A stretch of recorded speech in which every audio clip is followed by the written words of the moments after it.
Capítulo 18. O país psicológico. Inquestionavelmente, assim como existe o país exterior no qual vivemos, também, em nossa intimidade, existe o país psicológico. As pessoas não ignoram jamais a cidade ou a comarca onde vivem, desafortunadamente, sucede que desconhecem o lugar psicológico onde se encontram localizadas. Em dado instante, qualquer um sabe em que bairro ou colônia se encontra, mas, no terreno psicológico não sucede o mesmo. Normalmente as pessoas nem remotamente suspeitam, em dado momento, o lugar de seu país psicológico onde se meterão. Assim como no mundo físico existem colônias de pessoas decentes e cultas, assim também sucede na comarca psicológica de cada um de nós. Não há dúvida de que existem colônias muito elegantes e formosas. Assim como no mundo físico há colônias e bairros com becos perigosíssimos, cheios de assaltantes, assim também sucede o mesmo na comarca psicológica do nosso interior. Tudo depende da classe de pessoas que nos acompanhe. Se temos amigos bêbados, iremos parar na cantina, e se estes últimos são boêmios, indubitavelmente, nosso destino estará nos prostíbulos. Dentro de nosso país psicológico cada qual tem seus acompanhantes, seus eus, estes nos levarão onde nos devem levar de acordo com nossas características psicológicas. Uma dama virtuosa e honorável, magnífica esposa, de conduta exemplar, vivendo em formosa mansão no mundo físico, devido a seus eus luxuriosos, poderia estar localizada em antros de prostituição dentro de seu país psicológico. Um cavalheiro honorável, de honra intocável, magnífico cidadão, poderia, dentro de sua comarca psicológica, encontrar-se localizado numa cova de ladrões, devido a seus péssimos acompanhantes, eus do roubo, muito submergidos dentro do inconsciente. Um anacoreta e penitente, possivelmente um monge azul, vivendo austero dentro de sua cela, em algum monastério, poderia, psicologicamente, encontrar-se localizado em uma colônia de assassinos, pistoleiros, assaltantes, drogados, devido receosamente, a eus infraconscientes ou inconscientes, submersos, profundamente, dentro das cavidades mais difíceis da sua psique. Por alguma razão nos disseram que há muita virtude nos malvados e que há muita maldade nos virtuosos. Muitos santos canonizados, contudo, ainda vivem dentro dos antros psicológicos do roubo ou em casas de prostituição.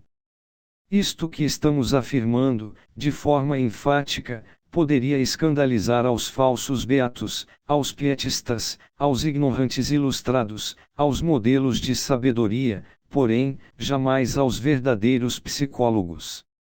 Ainda que pareça incrível, entre o incenso da oração, também se esconde o delito, entre as cadências do verso, também se esconde o delito, sob a cúpula sagrada do santuário mais divinos o delito se reveste com a túnica da santidade e da palavra sublime. Nos fundos mais profundos dos santos mais veneráveis, vivem eus do prostíbulo, do roubo, do homicídio, etc. Acompanhantes infra-humanos escondidos entre as insondáveis profundezas do inconsciente. Muitos sofreram, por tal motivo, os diversos santos da história. Recordemos as tentações de Santo Agostinho e todas aquelas abominações contra as que teve que lutar nosso irmão Francisco de Assis. No entanto, nem tudo foi dito por estes santos e a maior parte dos anacoretas se calarão. Assombra pensar que alguns anacoretas penatontes e santíssimos, vivem nas colônias psicológicas da prostituição e do roubo. Contudo, são santos e se, todavia, não têm descoberto essas coisas espantosas de sua psique, quando as descubram, usarão cilícios sobre suas carnes, e jejuarão, possivelmente se açoitarão e rogarão à sua divina mãe Kundalini para que elimine de sua psique esses maus acompanhantes que nestes antros tenebrosos de seu próprio país psicológico, os têm metido. Muito têm falado as diferentes religiões sobre a vida depois da morte e o mais além. Que não se desgastem mais os cérebros as pobres pessoas sobre o que existe lá do outro lado, mais além do sepulcro. Inquestionavelmente, depois da morte cada qual continua vivendo na colônia psicológica de sempre. O ladrão nos antros dos ladrões continuará, os luxuriosos nas casas de encontro prosseguirá como fantasma de mau agouro, o iracundo, o furioso seguirá vivendo nos becos perigosos do vício e da ira, ali onde também brilha o punhal e soam os tiros das pistolas. A essência, em si mesma, é muito formosa, veio de cima, das estrelas e, desgraçadamente, está metida dentro de todos esses eus que levamos dentro.